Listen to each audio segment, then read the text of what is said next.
Assalamualaikum warahmatullahi wabarakatuh. Alhamdulillahirabbil alamin, hamdan katsiran thayyiban mubarakan fi kama yuhibbu rabbuna wa yarda, wassalatu wassalamu ala nabi rahmah wa ala alihi washabbihi ajmain wa man tabi'ahum bi ihsanin ila yaumil qiyamah. Amma ba'd. Ikhwata Islam, a'azani Allahu ayyakum, saudaraku para pendengar radio Roja dimanapun Anda menyimak siaran kami di pagi hari ini. Alhamdulillah, pada kesempatan pagi hari yang penuh berkah ini, kembali di hari yang terakhir kita akan melaksanakan saum puasa di bulan Ramadan. Kita akan adakan bincang-bincang di pagi hari ini untuk Anda semua. Dan Alhamdulillah telah hadir di studio kami bersama Ustaz Abu Yahya Badrus Salam al-Sihafullah Ta'ala dan juga Ustaz Firanda Hirullah dalam kesempatan bincang-bincang di pagi hari ini. Dan selanjutnya kami sapa beliau terlebih dahulu. Assalamualaikum warahmatullahi wabarakatuh, Ustaz. Assalamualaikum warahmatullahi wabarakatuh. Nah, di kesempatan pagi-pagi ini, saat dibincang pagi hari ini, mungkin pertama-tama mohon maaf kepada kedua ustadznya yang kami harus ajak di pagi-pagi hari ini dalam satu bincang-bincang pagi hari. Ada satu hal yang menarik saat di malam hari kemarin ketika kita mendengarkan satu keputusan Bapak Menteri dari Bapak Surya Dharma Ali dan juga mengikuti proses dari sidang isbat yang kemarin kita ikuti dan dengarkan pada pukul 8 kurang lebih, yang kemudian ditetapkan pada pukul 8.20, yang akhirnya mengeluarkan satu keputusan ditetapkannya 1 Syawal 1432 Hijriah atau hari raya Idul Fitri yang jatuh pada hari yang esoknya, yaitu insyaallah. Ada yang menarik Ustaz yang ingin kita bincang-bincangkan di pagi hari ini Ustaz nih. Kemarin juga sempat kita dengarkan berbagai polemik yang terjadi sehingga kemudian ada 2 penetapan, yang satu datang dari pemerintah dan satu dari ormas. Lalu dalam menyikapi hal ini mungkin bisa Ustaz jelaskan, Ustaz, silakan. Assalamualaikum warahmatullahi wabarakatuh. Waalaikumsalam warahmatullahi wabarakatuh. Alhamdulillah wa nasta'inuhu wa nastaghfiruh wa na'udzu billahi min syururi anfusina wa min sayyiati a'malina, man yahdihillahu fala mudilla lahu wa man yudlil fala hadiya lahu. Asyhadu an la ilaha illallah wahdahu la syarika lahu wa asyhadu anna Muhammadan 'abduhu wa rasuluh. Amma ba'd. Ayyuhal ikhwah, a'azzani Allah wa iyyakum. Sesungguhnya Allah Subhanahu wa taala menegakkan kepemimpinan tiada lain adalah untuk mengatur kebutuhan manusia, kemaslahatan mereka yang baik yang berupa dunia maupun agama. Dan Allah Subhanahu wa taala memerintahkan kita untuk mengikuti ulil amri dalam firman-Nya, ya ayyuhalladzina amanu athi'u Allah wa athi'ur rasul wa ulil amri minkum. Hai orang-orang yang beriman, taati Allah, taati Rasul dan ulil amri di antara kalian. Dan sesungguhnya mengikuti pemerintah di dalam penetapan penetapan hilal, demikian pula penetapan Idul Fitr dan Idul Adha adalah perkara yang telah ditetapkan oleh Rasulullah SAW dan ditafsirkan dan didukung oleh penafsiran para ulama. Karena yang pertama, bahwa Nabi SAW bersabda dalam hadis yang dikeluarkan At-Tirmidzi, as-sawmu yawma tasumun wal fitru yawma tuftirun wal adha yawma tudhahun. Puasa itu pada hari kalian semua berpuasa. Beridul Fitr itu pada hari kalian beridul Fitr semuanya, dan beridul Adha pada hari kalian beridul Adha. Imam Tirmidzi setelah mengeluarkan hadis tersebut berkata, waqad fassara ba'du ahli ilm. Sebagian ahli ilmu menafsirkan bi anna as-saum wal 'id ma'al jamaah, bahwasannya puasa Idul Fitri, Idul Adha itu harus bersama jamaah. Al-Imam As-Sindi di dalam Hasyiyat Ibnu Majah juga mengingatkan, di mana beliau berkata bahwa anna hadzal amr laisa ila afradin nas, bahwa perkara ini tidak boleh diserahkan kepada individu-individu manusia, Walakin ila wulatil umur, akan tetapi kata beliau, perkara ini harus diserahkan kepada para pemimpin. Dan itu yang kita lihat dari amalan para ulama. Dari semenjak zaman Rasulullah, sahabat, tabi'in, tabi'ut tabi'in, mereka menyerahkan perkara ini kepada ya ulil amri. Di zaman Rasulullah SAW misalnya, seperti dalam riwayat Ibnu Umar, bahwa Ibnu Umar berkata, tara'an nasul hilal, orang-orang melihat hilal, fara'aitul hilal, maka aku pun melihat hilal. Fa akhbartu bihi Rasulullah sallallahu alaihi wasallam, lalu aku kabarkan kepada Rasulullah SAW. Perhatikan, ketika Abdullah bin Umar melihat hilal, beliau tidak langsung mengumumkan kepada manusia, saya melihat hilal. Akan tetapi Abdullah bin Umar lapor dulu ke Rasulullah dan berkata, wahai Rasulullah, ya, aku melihat hilal. Lalu kemudian Rasulullah pun yang menyebarkannya kepada manusia dan mengumumkan bahwasannya ya di hari itu adalah Idul Fitr. Ini menunjukkan akal Islam bahwasannya ini bukan hak ya individu ataupun hak organisasi, akan tetapi ini adalah hak pemerintah, dan itu yang diamalkan dari zaman ke zaman, dari generasi ke generasi. Oleh karena itu Syekhul Islam Ibn Taimiyah di dalam Majmu' Fatawa di jilid 25 pernah ditanya tentang permasalahan yang berhubungan dengan hilal Dzulhijjah. Ditanyakan kepada beliau bahwa sebagian orang ada yang melihat hilal, sebagian orang ada yang melihat hilal. Kemudian ketika dilaporkan kepada qadhi, maka qadhi menolak ya persaksian orang ini.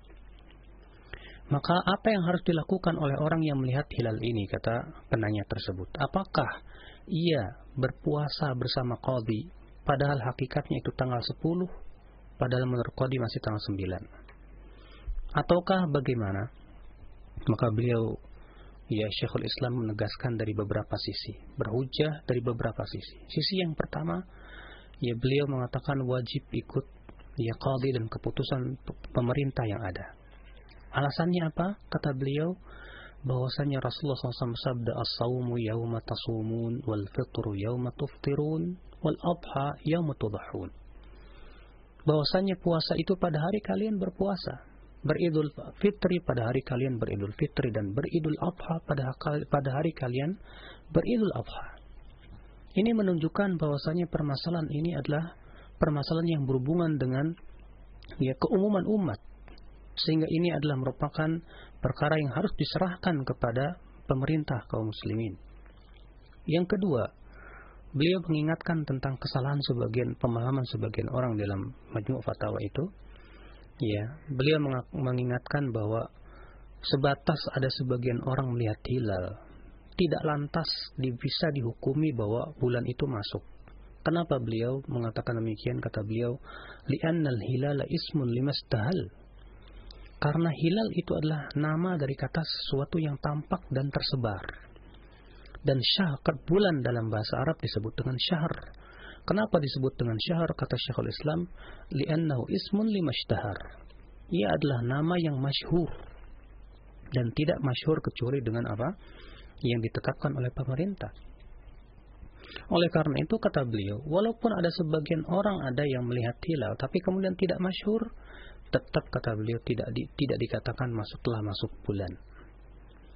Oleh karena itu ikhwatul Islam azilan, nanti akan dibahas oleh Ustaz Firanda tentang apakah orang yang melihat hilal sendirian wajib ikut pemerintah ataukah dia akan puasa sendirian. Yang dirajihkan oleh banyak ulama dan kalangan muhaqqiqin seperti Ibnu Qayyim Al-Jauziyah, demikian pula Al-Imam As-Sindi dan yang lainnya, bahwa dia tetap berpuasa bersama imam walaupun dia melihat hilal sendirian. Dan ini yang dibela, yang dirajihkan oleh Syekhul Islam.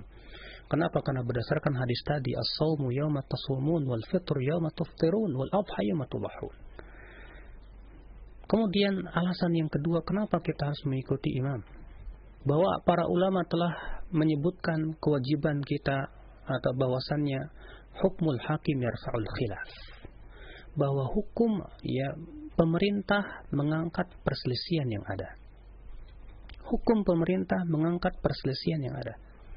Barangkali ada orang berkata, bisa jadi si hakim itu curang di dalam penetapan misalnya, atau dia lebih mengikuti dan percaya kepada ahli astronomi misalnya.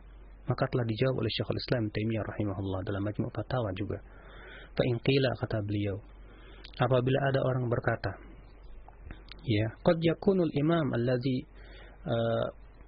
yatawalla hadzal amr, bisa jadi imam yang ditugasi ataupun yang memberikan keputusan perkara ini, ya, melakukan kecurangan. Seperti apa? Dia misalnya lebih menerima, ya, perkataan ahli astronomi, atau dia, kata beliau, ya, ada permusuhan antara dia dan orang yang melihat hilal, atau dan yang lainnya dari sebab-sebab. Maka beliau mengatakan bahwa perkara ini tidak ada bedanya. Lalu beliau berhujjah dengan hadis, ya, Nabi SAW bersabda tentang imam yang salat dalam salat berjamaah, yusalluna lakum fa in asabu falakum wa lahum wa in akhta'u falakum wa alaihim. Mereka para imam itu akan salat mengimami kalian. Kalau mereka salah, kalau mereka benar salatnya, maka kalian dapat pahala, mereka dapat pahala. Kalau imam itu salah salatnya, maka ya kalian tetap dapat pahala, mereka yang menanggung dosa. Subhanallah ya akhal Islam. Maka oleh karena ini adalah merupakan tugas pemerintah dan kewajiban rakyat adalah mengikuti mereka. Kalau ternyata ya terjadi suatu permasalahan bahwa imam menolak persaksian orang yang melihat hilal karena adanya syubhat dan takwil, maka ya Syekhul Islam tetap mewajibkan kita ikut imam. Kenapa? Kalau ternyata qadarullah itu salah, maka yang menanggung dosanya adalah pemerintah, bukan kita. Karena mereka lah orang-orang yang berhak untuk menentukan. Maka ya akhal Islam azani Allah, terjadinya perpecahan di tubuh umat Islam, terutama di Indonesia, karena tidak mau mengikuti pemerintah. Ya, setiap orang akan mempunyai hak ya untuk menentukan bahwasanya mereka punya hak untuk menentukan kapan Idul Fitri dan Idul Adha. Ya subhanallah, perkara ini tidak pernah terjadi di zaman-zaman terdahulu. Ya, padahal mereka ya senantiasa mengikuti atau menyerahkan permasalahan ini kepada imam, kepada pemerintah. Kemudian alasan yang ketiga ya akhwat Islam, kenapa kita harus ikut pemerintah? Karena ini lebih mempersatukan kaum muslimin. Mempersatukan kaum muslimin adalah merupakan perkara yang agung dalam syiar-syiar Islam yang besar. Di dalam syiar-syiar Islam yang besar, terlebih ya kita melihat bagaimana Rasulullah SAW sangat memperhatikan masalah-masalah yang seperti ini. Oleh karena itu para ulama mengingatkan seperti halnya Al-Hasan Al-Basri bahwa di antara i'tiqad ahli sunnati wal jamaah apa itu? Annal jihada wal jama'ata wal ida ma'al imam, bahwasannya jihad, salat berjamaah, salat Jumat, demikian pula penentuan hari raya, kata beliau harus bersama imam. Dan ini dijadikan oleh para ulama dalam kitab-kitab akidah sebagai sebuah keyakinan Ahlus Sunnati wal Jamaah. Sebagai dikatakan Al-Hasan Al-Basri tadi, demikian pula para ulama yang lainnya seperti Ibnu Battah dan yang lainnya, bahwasanya ini merupakan ya keyakinan Ahlus Sunnati wal Jamaah.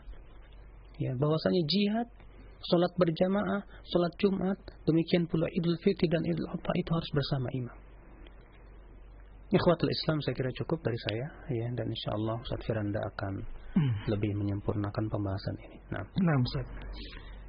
Jazakallahu khairan, dan sangat menarik sekali pembicaraan kita di pagi hari ini, bincang-bincang kita, dan mungkin tadi sebagaimana telah disampaikan oleh Ustaz Badrul Salam fillallahu taala, Ustaz Firanda bisa menyampaikan penambahan dari dalilnya, tapi sebelumnya mungkin Ustaz silakan diminum tehnya Ustaz. Ya, alhamdulillah sudah sediakan sama Abu Ustaz. Baik. Untuk selanjutnya kami persilakan kepada Ustaz, silakan Ustaz Firanda untuk menyampaikan. Bismillahirrahmanirrahim. Alhamdulillah, salatu wassalamu ala Rasulillah wa ala alihi wa ashabihi wa man tabi'ahum bi ihsanin ila yaumiddin. Amma ba'd. Alhamdulillah, tadi kita telah mendengarkan penjelasan dari Al-Ustaz Abu Yahya Badrul Salam hafizahullah taala, penjelasan yang sangat gamblang tentang kewajiban kita untuk mengikuti pemerintah dalam hal-hal yang sangat penting, seperti diantaranya adalah masalah penentuan awal Ramadan atau penentuan hari Idul Fitri dan Idul Adha, beserta dalil-dalil yang telah disebutkan oleh beliau serta perkataan para ulama. Pada kesempatan yang berbahagia ini saya ingin hanya mengingatkan kepada para pendengar Radio Roja sekalian dimanapun Anda berada, bahwasanya di hadapan kita ada dua permasalahan. Permasalahan yang pertama yaitu masalah penggunaan hisab tatkala untuk menentukan satu Ramadan atau satu Syawal. Ketahuilah bahwasanya jumhur ulama bahkan 4 mazhab seluruhnya mengingkari penggunaan hisab dalam penentuan satu Ramadan atau satu Syawal, karena ini bertentangan dengan hadis-hadis Nabi sallallahu alaihi wasallam yang Nabi sallallahu alaihi wasallam pernah berkata, nahnu ummatun ummiyatun la naqra wa la naktub. Nabi sallallahu alaihi wasallam menyatakan bahwasanya kami adalah umat yang tidak menulis dan tidak membaca di zaman tersebut tatkala Rasulullah sallallahu alaihi wasallam memerintahkan mereka untuk melihat hilal, ya. Jadi benar-benar tatkala itu tidak digunakan ilmu hisab, padahal di zaman Nabi sallallahu alaihi wasallam sudah ada ilmu hisab, akan tetapi tidak digunakan oleh Nabi sallallahu alaihi wasallam dalam penentuan satu Ramadan ataupun satu Syawal, sehingga penggunaan hisab untuk menentukan satu Syawal atau satu Ramadan menyelisihi mazhab Nabi sallallahu alaihi wasallam dan juga mazhab para sahabat serta mazhab 4 imam mazhab yang masyhur. Kemudian para pendengar Radio Roja yang dimuliakan oleh Allah Subhanahu wa taala, adapun dalil-dalil yang digunakan oleh orang-orang yang menentukan dengan hisab adalah dalil-dalil yang sangat lemah, seperti yang saya dengar kemarin tentang di antaranya mereka menyebutkan bahwasanya hadis yang menyatakan fa in ghumma alaikum fa akmilu iddata Sya'ban 30, di mana Nabi sallallahu alaihi wasallam pernah bersabda, jika ternyata langit mendung, maka sempurnakanlah bilangan Sya'ban 30 hari. Yang ini jelas hadis ini menolak adanya hisab, ya. Fa in ghumma alaikum, jika terjadi mendung meskipun hilal sudah muncul namun tidak nampak hilal tersebut, maka kata Nabi sallallahu alaihi wasallam sempurnakanlah bilangan bulan Sya'ban selama 30 hari. Demikian juga dalam masalah Syawal, demikian juga jika kemudian ternyata meskipun hilal sudah nampak kemudian ada mendung yang menutupi hilal tersebut, maka kita menyempurnakan bulan Ramadan selama 30 hari, dan ini merupakan pelaksanaan dari sabda Nabi sallallahu alaihi wasallam. Sebagian menyangka bahwasanya hadis ini hanyalah diriwayatkan oleh Abu Hurairah radhiyallahu taala anhu, padahal tidak benar, ya. Hadis yang menunjukkan akan penyempurnaan bulan 30 hari jika hilal tidak kelihatan dan tertutup dengan awan, hadis-hadis yang diriwayatkan oleh banyak sahabat, di antaranya Aisyah radhiyallahu taala anha, Hudzaifah bin Yaman radhiyallahu taala anhu, kemudian juga di antaranya Ibnu Abbas radhiyallahu taala anhuma. Oleh karenanya demikian juga Abu Hurairah radhiyallahu taala anhu. Jadi meskipun hilal sudah nampak namun tertutup dengan awan, ya, atau ditutup oleh mendung, maka kita menyempurnakan bulan Ramadan selama 30 hari, karena yang jadi patokan bukan wujudnya hilal, tetapi yang jadi patokan adalah melihat hilal. Jika hilal terlihat, maka kita menentukan tanggal 1 Ramadan atau 1 Syawal.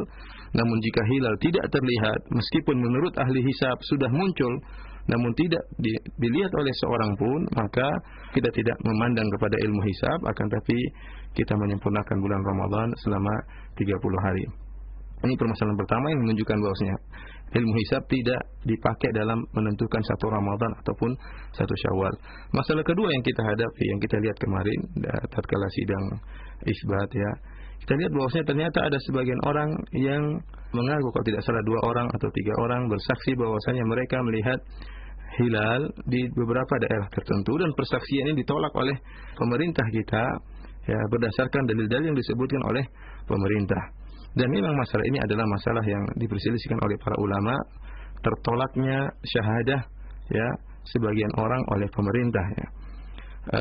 Yang dikuatkan oleh As-Subki dan juga dikuatkan oleh sebagian ulama al-mu'asirin zaman sekarang, bahwasanya jika memang secara hissan dan aklan, secara akal dan secara kenyataan hilal tidak mungkin untuk dilihat, ya, berdasarkan perhitungan orang-orang ahli hisab, ahli falak yang mahir dalam hal ini. Contohnya jika hilal ternyata tingginya kurang dari 2 derajat dari permukaan ufuk, ya, dan itu kemungkinan besar atau tidak mungkin untuk dilihat hilal secara mata telanjang ataupun dengan alat yang untuk melihat. Atau seperti misalnya hilal ternyata tenggelam sebelum tenggelamnya matahari, ini pun menunjukkan tidak mungkin untuk terlihat hilal. Kemudian ternyata ada orang yang mengaku melihat hilal, ya. Maka sebagian ulama mengatakan bahwasanya pengakuannya seperti ini, syahadahnya melihat hilal tertolak. Kenapa? Karena secara akal tidak mungkin terlihat hilal. Ibarat seperti ada orang yang mengaku bisa melihat orang dari jarak 2 kilometer. Kita lihat secara akal, menurut mata secara akal, orang yang melihat dari jarak kejauhan 3 km atau 4 km dengan mata telanjang tidak akan bisa melihat orang lain dari kejauhan 5 km taruhlah misalnya. Kemudian ada orang mengaku dia bisa melihat orang dari jarak 5 km. Kita mengatakan pengakuan kamu tertolak. Kenapa? Karena secara akal jarak yang sejauh tersebut tidak mungkin dilihat oleh mata yang mata telanjang, ya. Atau misalnya kita taruhlah ada orang mengaku bisa melihat 30 km, dia bisa melihat orang dari jarak 30 km. Kita bilang secara akal tidak mungkin.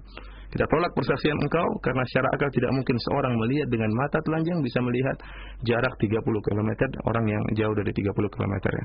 Oleh karenanya hal ini sama seperti masalah hilal. Secara akal hilal tidak mungkin terlihat jika hilal tersebut tenggelam sebelum tenggelamnya matahari atau hilal tersebut tingginya kurang dari 2 derajat dari permukaan ufuk. Inilah yang dijadikan dalil oleh pemerintah bahwasanya syahadah atau persaksian orang yang melihat hilal pada kondisi tadi malam ditolak oleh pemerintah. Ini dalil yang menurut hemat kami merupakan dalil yang sangat kuat. Oleh karenanya kita selain menyatakan ini adalah pendapat yang kuat, kemudian juga ini adalah pilihan pemerintah, dan sebagaimana tadi telah dijelaskan oleh Al-Ustaz Abu Yahya Badrus Salam bahwasanya pilihan pemerintah mengangkat khilaf.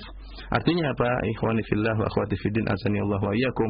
Kalau seandainya ada beberapa pendapat, ya, kemudian pemerintah milih salah satu pendapat dari beberapa pendapat tersebut dan melazimkan rakyatnya untuk mengikuti mazhab tersebut, maka para ulama telah menjelaskan kita ikut pemerintah dalam hal ini, ya, karena ini masih masalah khilafiyah dan pemerintah berhak untuk memilih salah satu pendapat dari permasalahan-permasalahan yang dikhilafkan oleh para ulama. Wallahu ta'ala bishawab. Saya kira itu saja yang bisa saya sampaikan. Nah, Ustaz, jazakallahu khairan. Dan ada satu hal yang memang membuat sebagian kaum muslimin yang berhujah tentang hal ini, Ustaz, yang bahkan mereka sempat begitu beraninya menyalahkan pemerintah dalam penetapan ini, Ustaz. Di antaranya adalah salah satunya tentang penetapan melihat hilal dengan ketentuan tertentu seperti tadi yang Antum sampaikan tentang melihat hilal dengan ketentuan 2 derajat dan lain-lainnya. Apakah memang hal ini bisa dibenarkan dalam syariat, Ustaz? Hal seperti itu, ketentuan seperti itu, mungkin silakan bantu atau mungkin Ustaz Anda. Saya katakan bahwa ini masalah pertama, ini masalah khilafiyah di antara para ulama, ya.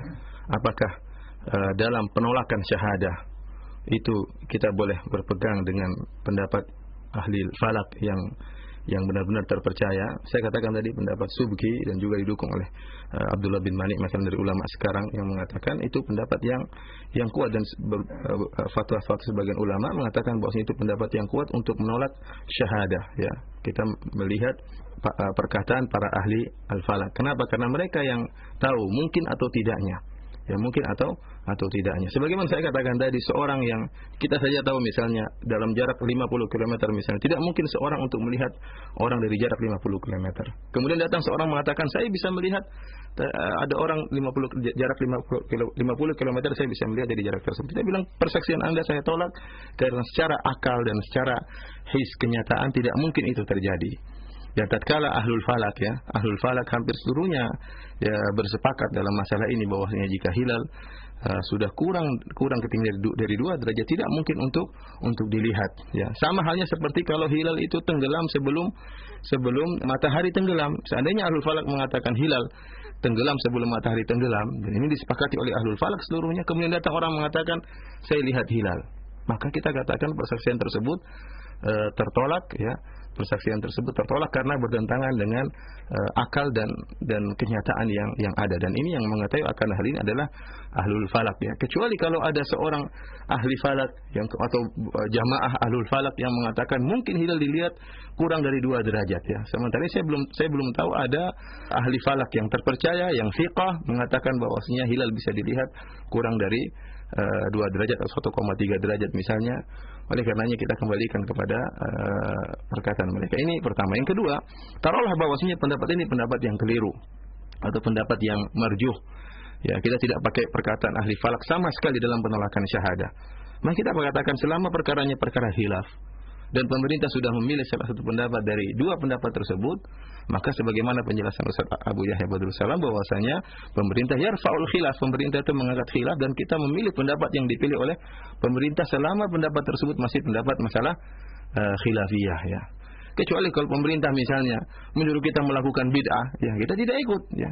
La ta'ata fil makhluq lil makhluq fi ma'siyatil khaliq. Tidak ada ketaatan terhadap pemerintah meskipun dalam berbuat kemaksiatan kepada Allah Subhanahu wa taala. Namun ini bukan masalah bid'ah, ini masalah yang khilaf sejak zaman dahulu dalam masalah ini, dan pendapat yang dipilih oleh Al-Imam Ad-Subki dari mazhab Asy-Syafi'iyah. Wallahu a'lam bishawab. Mungkin saya pada tambahan mungkin tambahan dari saya. Yang pertama bahwa di zaman Rasulullah dan setelahnya tidak ada yang disebut dengan teleskop ya, untuk melihat dari jarak jauh. Mereka semuanya mengandalkan mata. Syekhul Islam Taimiyah mengatakan bahwa penglihatan mata itu ya ditentukan oleh keadaan orang yang melihat dan keadaan tempat. Ya, terkadang di satu tempat 8 derajat tidak terlihat.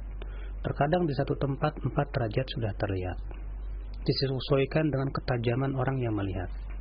Nah, kalau mata telanjang saja misalnya, ya, 4 derajat tidak terlihat dengan mata telanjang tanpa ini. Dan ternyata para ahli hisab dan ahli falak mengatakan bahwa 2 derajat sangat sulit untuk terlihat oleh teropong. Ya, padahal kekuatan teropong berkali-kali lipat dibandingkan dengan mata. Maka ini adalah sesuatu yang sangat sesuai dengan akal dan kenyataan sekali. Ya. Bahwa penentuan derajat tertentu bahwa itu terlihat atau tidak, maka pada waktu itu ikhwatul Islam bisa diterima.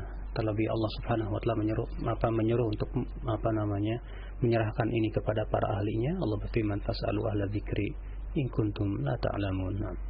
Nah, Ustaz.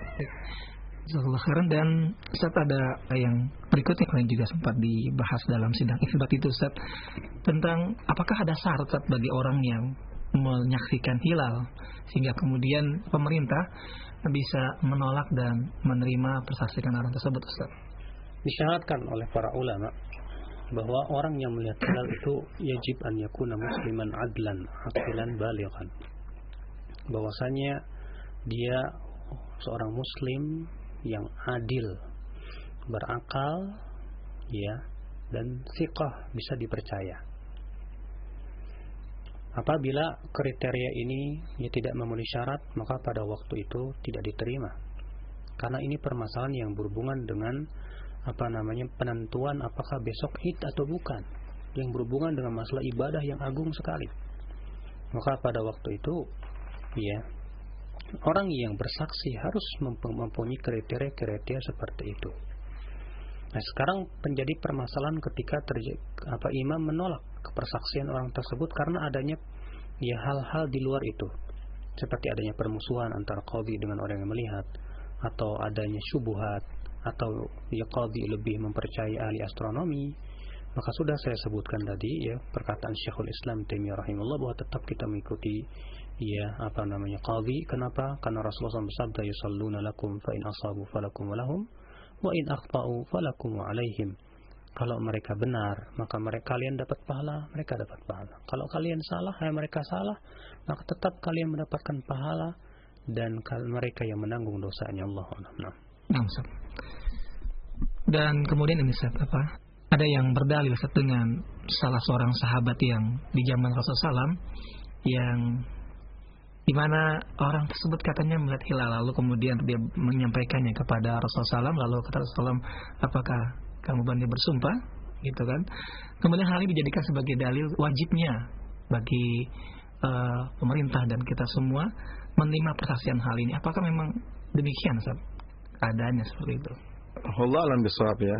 Pembicaraan kita tentang persaksian yang ditolak oleh pemerintah yang terjadi di zaman Nabi Shallallahu Alaihi Wasallam. Persaksian tersebut diterima oleh Nabi Shallallahu Alaihi Wasallam ya, karena mungkin Nabi Shallallahu Alaihi Wasallam Allah alam melihat siapa yang beri persaksian tersebut dan tahu keahlian mereka dalam melihat hilal ya. Dan berbeda dengan kondisi sekarang ya, tatkala pemerintah menolak persaksian seorang yang diragukan oleh pemerintah tersebut ya, karena kenyataannya tidak semua orang yang kemudian datang memberi persaksian kita terima ya siapa, karena banyak sekali orang yang kemudian bisa bersaksi. Pemerintah tentunya meletakkan kriteria tertentu yang menurut pemerintah kriteria tersebutlah yang bisa jika terpenuhi maka berhak untuk diterima syahadah persaksian orang tersebut. Di antara kriteria yang diletakkan oleh pemerintah yaitu bahwasanya untuk melihat hilal harus ada kemungkinan munculnya hilal. Ini di antara kriteria yang diletakkan oleh pemerintah. Jika ternyata pada waktu tertentu tidak mungkin untuk dilihat hilal, ya maka ditolak persaksian orang tersebut. Wallahu alam bisawab. Ya, ini yang kira-kira mungkin bisa kita sampaikan. Mungkin ada tambahan dari Ustaz Badrul. Baik, kita angkat dari pendengar kita untuk berbincang-bincang di pagi hari ini bersama antum berdua Ustaz. Kita bersama Ustaz Abu Yahya Badrul Salam dan juga bersama Ustaz Abu Abdul Muhsin Firand Andirja hafizahumullahu taala di kesempatan pagi hari ini. Ada pertanyaan dari pesan singkat. Ustaz, apakah hikmah di balik semua ini, di mana keadaan yang kemarin yaitu tentang menunggu sidang isbat ditetapkan sehingga kemudian muncullah mengulur waktu yang sehingga membuat masjid sepi dari orang yang ingin bertarawih dengan alasan menunggu sidang, kemudian banyaknya orang-orang yang berdebat menyaksikan di layar kaca sehingga terjadilah perang dalil. Kemudian juga ada komentar yang keluar, jika memang konsep penetapan sudah ditulis, kenapa harus mendengarkan komentar banyak orang-orang yang hanya ingin pamer muka di layar kaca? Lalu apakah memang ada hikmahnya di balik ini semua, Ustaz? Silakan Ustaz. Hikmahnya saya kira banyak. Apa itu di antara hikmah-hikmahnya adalah yang pertama, bahwa kita sebagai seorang muslim adalah wajib yang harus kita ikuti adalah Al-Quran, Sunnah, dan apa yang dipahami oleh para sahabat Rasulullah SAW. Ini yang harus dicamkan. Karena memang perselisihan itu memang telah Allah Subhanahu wa taala takdirkan. Allah berfirman, "Wala yazaluna mukhtalifina illa man rahima rabbuk. Walidzalika khalaqahum." Senantiasa mereka terus berselisih kecuali orang yang Allah rahmati. Allah Subhanahu wa taala mengecualikan dari orang yang berselisih adalah orang-orang yang dirahmati. Maka Allah Subhanahu wa taala telah mentakdirkan adanya perselisihan. Maka di sana pula ya kewajiban kita adalah melihat mana yang paling kuat hujahnya dan lebih dekat kepada kebenaran. Yang kedua adalah menguji kita untuk senantiasa terus mencari kebenaran yang hak, itu yang hak yang berasal dari Allah Subhanahu wa taala. Dan Allah Subhanahu wa taala berfirman, "Fa in tanaza'tum fi syai'in farudduhu ila Allahi war Rasul." Kalau kalian berselisih, maka kembalikanlah kepada Allah dan Rasul-Nya. Adapun masalah ya mengundurkan ya salat karena untuk menunggu isbat, ini perkara yang tidak bertentangan dengan syariat. Terlebih bukankah yang pertama salat isya itu yang paling bagus diundurkan di akhir malam? Ini yang pertama. Yang kedua, karena ini untuk kemaslahatan yang lebih besar. Ya jangankan itu, para sahabat saja dahulu mereka mengundurkan pengurusan jenazah Rasulullah SAW karena untuk kemaslahatan yang lebih besar, yaitu ya pembentukan kekhilafahan. Akhul Islam azani Allah wa iyyakum. Yang jelas ya, ini semua adalah ya menjadikan kita sebagai kaum muslimin untuk lebih dewasa di dalam menghadapi hal-hal seperti ini, yaitu agar kita senantiasa berpegang kepada dalil dan hujah-hujah. Oleh karena itu ini juga merupakan hikmah yang agung, bahwa kaum muslimin ketika berselisih mereka memaparkan hujah-hujah dan argumen-argumen ya. Tidak hal seperti halnya orang-orang kafirin di luar Islam. Mereka hujah-hujahnya sebatas akal. Berbeda dengan kaum muslimin. Mereka berhujah dengan dalil, dengan Al-Quran, dengan Sunnah. Siapa yang pemahamannya diterima, maka kita ambil. Dan siapa pemahaman yang tidak diterima, maka kita tolak. Yang jelas, pasti segala sesuatu itu dibalik itu ada hikmahnya. Yang kewajiban kita adalah berpegang kepada kebenaran itu. Dan tetap ya, sebagaimana telah kita sampaikan bahwa kewajiban kita adalah mengikuti keputusan apa yang telah diputuskan oleh pemerintah kita. Wallahu a'lam. Tafadhal Ustaz Firanda. Tidak ada tambahannya. Karena hanya menemani Ustaz Badrul. Menemani pagi hari Ustaz ya. Dan berarti saat hal itu artinya perbincangan atau berdiskusi di kalangan ulama juga sering terjadi hal seperti tadi, penampilan dalil-dalil itu kemudian akhirnya ditetapkan satu ketetapan dengan dalil yang paling kuat seperti itu, Iya, hal yang biasa. Kemudian ada satu pertanyaan kembali dari pesan singkat Ustaz, katanya sebagian orang menjadikan kalimat faqdurullah sebagai dalil bolehnya hisab yang menolak iklamul iddah. Apakah memang hal ini bisa dibenarkan, Ustaz? Ini adalah pengambilan riwayat tanpa riwayat-riwayat yang lainnya. Memang ada satu riwayat Ibnu Umar yang menyebutkan faqduru lahu, ya, maka perkirakanlah. Namun seharusnya orang yang membawakan riwayat ini membawakan riwayat-riwayat yang lain, karena riwayat itu saling menafsirkan satu sama lainnya.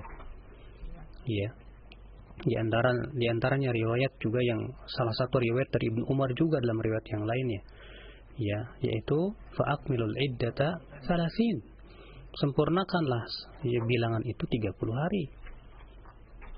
Dan riwayat ini sudah tegas dan jelas, ya, menunjukkan atau menafsirkan bahwasanya makna faqduru lahu artinya yaitu sempurnakan bilangan 30 hari.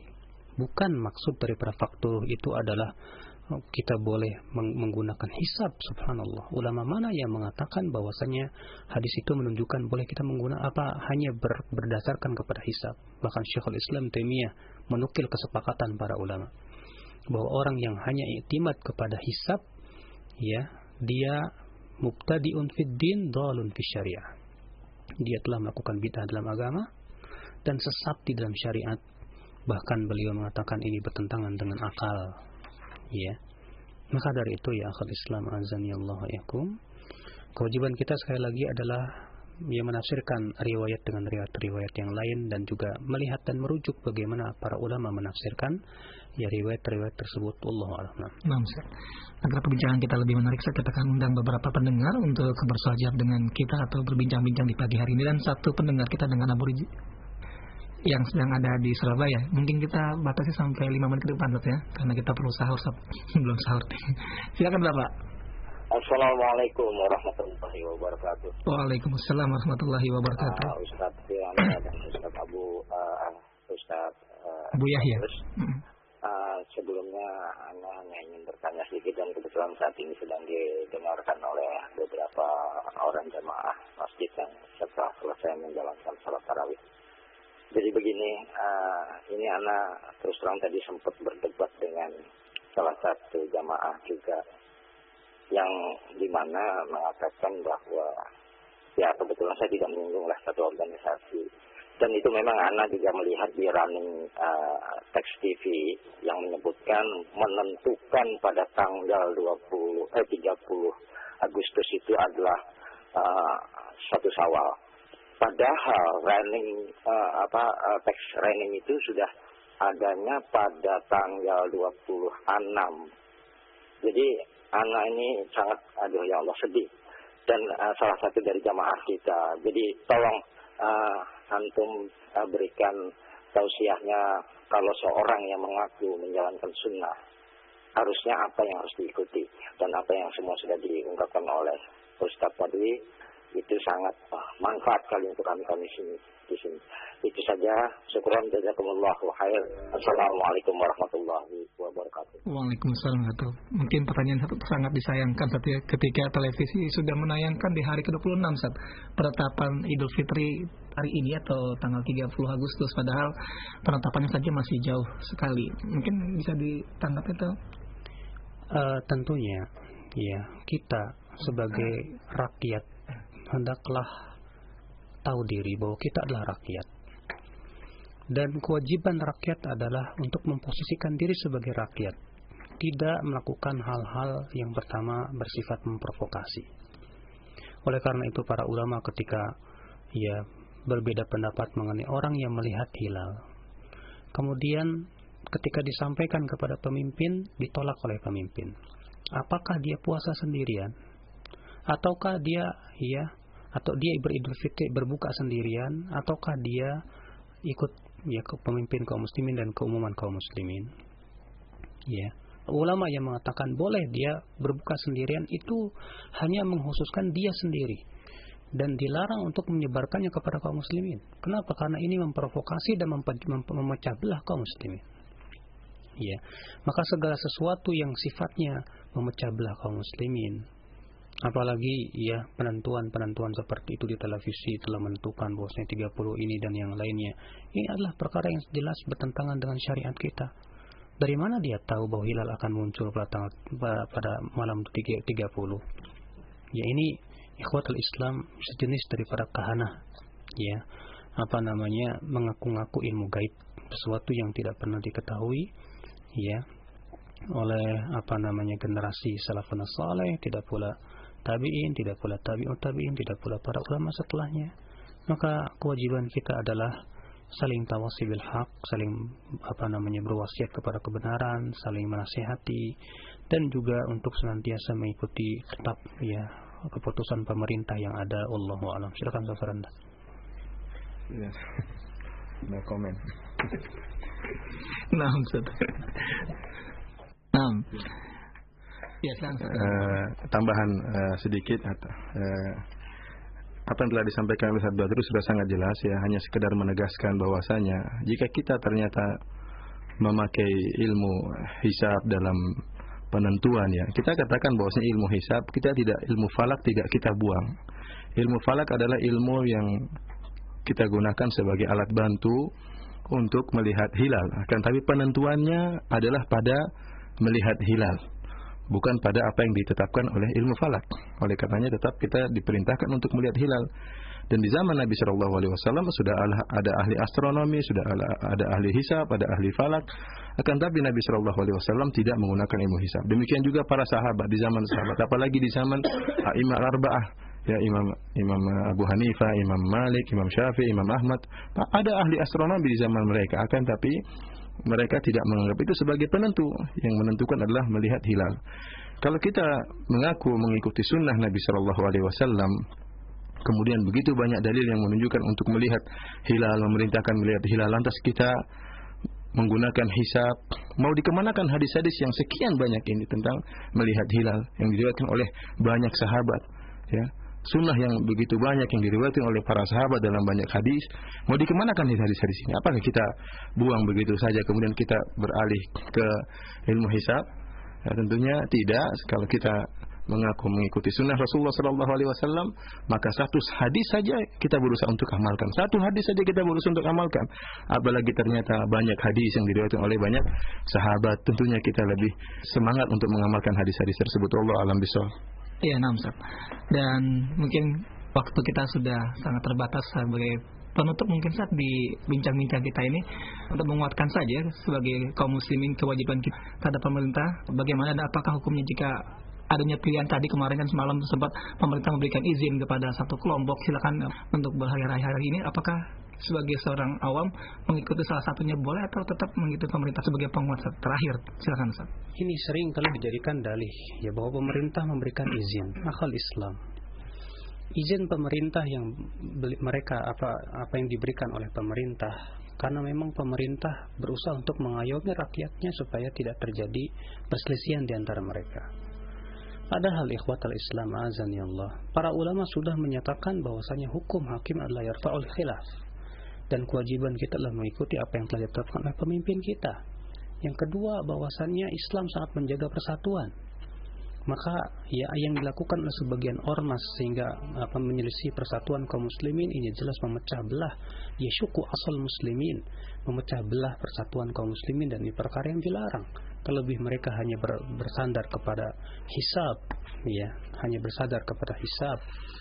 Maka dari itu ikhwatul Islam azani Allah wa iyyakum, kewajiban kita adalah pertama yaitu mengikuti apa yang telah dinyatakan oleh para ulama, bahwa ini merupakan keyakinan dan akidah Ahlussunnati wal Jamaah bahwasanya jihad, demikian pula salat berjamaah, salat Jumat, dan menentukan Idul Fitri dan Idul Adha adalah mengikuti pemimpin kaum muslimin, dan juga agar kita senantiasa menjauhi khilaf dalam masalah syiar-syiar Islam yang besar seperti ini, sehingga tercipta senantiasa persatuan, sehingga orang-orang kafirin pun tidak mentertawakan kita. Allahu a'lam. Ini saja, subhanallahi wa bihamdik, asyhadu an la ilaha illa anta, astaghfiruka wa atubu ilaik. Wassalamualaikum warahmatullahi wabarakatuh. Waalaikumsalam warahmatullahi wabarakatuh. Terima kasih kepada Ustaz Abu Yahya dan Ustaz Abu Abdul Muhsin Kiranda.